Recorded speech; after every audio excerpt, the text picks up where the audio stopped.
શિયાળો આવી જાય ને એટલે માર્કેટમાં એકદમ લાલ ચટક જેવા ગાજર મળવાના શરૂ થઈ જાય અને શિયાળાની અંદર બધાની ઘરે હલવો બનતો જ હોય છે. હું તો શિયાળામાં ઘણી બધી વખત હલવો બનાવું છું. તમે કેટલી વાર બનાવો છો એ પણ મને જરૂરથી જણાવજો. અને આજે આપણે એટલો મસ્ત મજાનો ગાજરનો હલવો બનાવીશું અને એ પણ ઘરની ફ્રેશ મલાઈ સાથે. સાથે હલવો કણીદાર કેવી રીતે બને એની હું આજે તમને ટિપ્સ આપીશ. તો ગરમા ગરમ ગાજરનો હલવો ખાવાની તો મજા જ આવી જશે. તો ચાલો રેસીપીની શરૂઆત કરીએ. તો ગાજરનો હલવો બનાવવા માટે મેં અહીંયા 1 કિલોગ્રામ જેટલા ગાજર લીધા છે. હવે જ્યારે પણ આપણે ગાજરનો હલવો બનાવતા હોય ને ત્યારે પતલા ગાજર નહીં લેવાના. આ રીતે થોડા એવા જાડા ગાજરનો ઉપયોગ કરવાનો. હવે ગાજર છે ને પહેલાં તો આપણે 1 થી 2 વખત તેને સારી રીતે પાણીથી મસળીને ધોઈ લઈશું. કેમ કે એની અંદર એકદમ ઝીણી ઝીણી કાકડી કે માટીનો ભાગ રહેલો જ હોય છે. અને હવે તેને આ રીતે તેની છાલ ઉતારી લઈશું. જ્યારે પણ તમે હલવો બનાવતા હોય ને ત્યારે તેની આ રીતે થોડી થોડી છાલ કાઢી લેવાની. ગાજર ઉપર કદાચ કોઈ માટીની કણી હશે ને એ પણ નીકળી જશે. તો મેં અહીંયા બધા જ ગાજરની સારી રીતે છાલ ઉતારી લીધી છે. હવે ગાજરને સારી રીતે છીણી લઈશું. તો એના માટે તમારી પાસે જો આ પ્રકારની છીણી હોય તો એના વડે તમે ગાજરને છીણી શકો છો. તો આ રીતે તમારી પાસે જે કોઈ પણ નાની મોટી છીણી હોય તો તેના વડે તમે તેને છીણી શકો છો.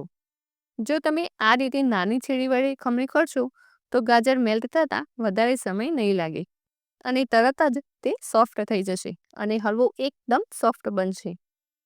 તો આ રીતે મેં અહીંયા બધા જ ગાજરને સરસ રીતે ખમણી લીધા છે. તો આ રીતે તમે પણ નાની સાઇઝમાં ગાજરને સારી રીતે ખમણી શકો છો. તો હું તમને આજે એક એવી ટિપ્સ આપીશ જેનાથી ગાજરનો હલવો તમે 1 વીક સુધી ખાશો ને તો પણ ખરાબ નહીં થાય. તો હવે અહીંયા મેં અડધા ચમચા જેટલું ઘી લીધું છે. તેને સારી રીતે મેલ્ટ કરી લઈશું. ઘી સારી રીતે મેલ્ટ થઈ જાય એટલે આપણે જે ગાજર ખમણીને રેડી કર્યા છે તેને એડ કરી દઈશું.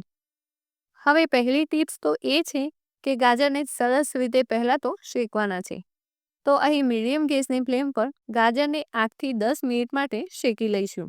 એટલે કે અત્યારે ગાજરનો કલર લાલ છે પરંતુ જેમ જેમ ગાજર શેકાતા જશે તેમ તેનો કલર ઓરેન્જ થતો જશે. તો આ રીતે આપણે સતત ચલાવતા જઈને ગાજરને સારી રીતે શેકી લઈશું. અહીં તમે ગાજરને ઘીમાં આ રીતે શેકશો એટલે તેની સરસ એવી સુગંધ આવશે કે શેકાતા તમને પણ ખબર પડી જશે કે ગાજર હવે આપણા સરસ એવા શેકાઈ ગયા છે. તો અહીં તમે જોઈ શકો છો 8 થી 10 મિનિટ જેટલો સમય થઈ ગયો છે અને ગાજર સારી રીતે શેકાઈ ગયા છે અને ગાજરનો કલર પણ તમે જોઈ શકો છો બદલાઈ ગયો છે. હવે 1 કિલો ગાજર સામે અહીંયા મેં 1 લીટર ફૂલ ફેટ દૂધ લીધેલું છે. દૂધ અહીંયા આપણે ફૂલ ફેટ લેવાનું છે. અહીંયા મલાઈ કાઢેલું દૂધ નથી લેવાનું. અહીં આપણે દૂધને ગરમ કરીને લેવાનું છે. જેથી દૂધ ગરમ હશે ને તો તરત જ ગાજરની સાથે ફટાફટ ઉકળવા લાગશે. તો આ રીતે તમે પણ હલવો બનાવશો તો દૂધમાં કણી પણ મસ્ત પડશે. તો દૂધ એડ કર્યા પછી આપણે મીડિયમ ગેસની ફ્લેમ પર આપણે સતત ચલાવતા જવાનું છે. હવે અહીંયા હું બીજું કંઈ જ એડ નથી કરી રહી. મેં અહીંયા ઘરની ફ્રેશ મલાઈ લીધેલી છે.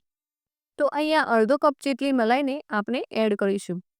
તો આ રીતે દૂધ અને મલાઈ બંને સરસ રીતે ઉકળશે અને ઘટ થશે એટલે આનાથી જ નાની નાની મસ્ત મજાની ગાજરના હલવામાં કણી પડશે અને એકદમ દાણેદાર હલવો બનીને તૈયાર થશે. તો આ રીતે જરૂરથી મલાઈ એડ કરજો. ઘરમાં જો બાળકો દૂધ કે મલાઈ ન ખાતા હોય ને તો શિયાળાની અંદર આ રીતે તમે ગાજરનો હલવો બનાવશો તો બધાને ખૂબ જ પસંદ આવશે. તો આ રીતે સરસ એવું મિક્સ કરતા જવાનું છે અને સતત તેને હલાવતા રહેવાનું જેથી કરીને નીચે બેસી ન જાય. તો થોડી જ વારમાં તમે જોઈ શકો છો નાની નાની એવી કણી દેખાવા લાગી છે. તો આ રીતે મિક્સ કરતા રહીશું ને એટલે દૂધ બળવા લાગશે અને સરસ રીતે દાણેદાર કણીદાર હલવો તૈયાર થઈ જશે. તો અહીંયા કોઈ પણ પ્રકારનો માવો કે મિલ્ક પાવડર એડ નથી કર્યા તો પણ તમે જોઈ શકો છો એકદમ કણીદાર હલવાનું સ્ટ્રક્ચર દેખાય છે. હવે અહીં આ સમયે આપણે ખાંડ એડ કરીશું. તો અહીંયા મેં છે ને 1/4 કપ જેટલી ખાંડ લીધેલી છે તો તેને એડ કરી દઈશું. જો તમને વધારે ગળી પસંદ હોય તો 1 કપ જેટલી ખાંડ પણ ઉમેરી શકો છો. હવે ખાંડ એડ કરીને સારી રીતે મિક્સ કરી લઈશું.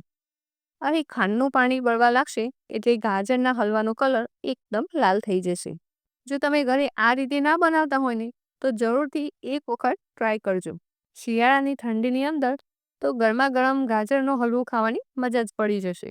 તો અહીં તમે જુઓ હલવો તૈયાર થઈ ગયો છે. અહીં બધું જ ખાંડનું પાણી બળી ગયું છે અને સાઈડમાંથી ઘી પણ છૂટું પડવા લાગ્યું છે. તો હવે આપણે આની અંદર ફ્લેવર માટે એલચી પાવડર એડ કરી દઈશું અને તેને સારી રીતે મિક્સ કરી લઈશું.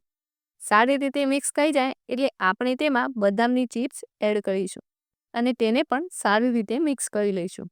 તો તમે અહીં જોઈ શકો છો હલવાનું સ્ટ્રક્ચર જોઈને તમને પણ મોઢામાં પાણી આવી ગયું હશે. તો રાસાને જુઓ છો માર્કેટમાંથી ગાજર લાવીને આ રીતે જરૂર ટ્રાય કરો અને કોમેન્ટ કરીને જરૂરથી જણાવજો.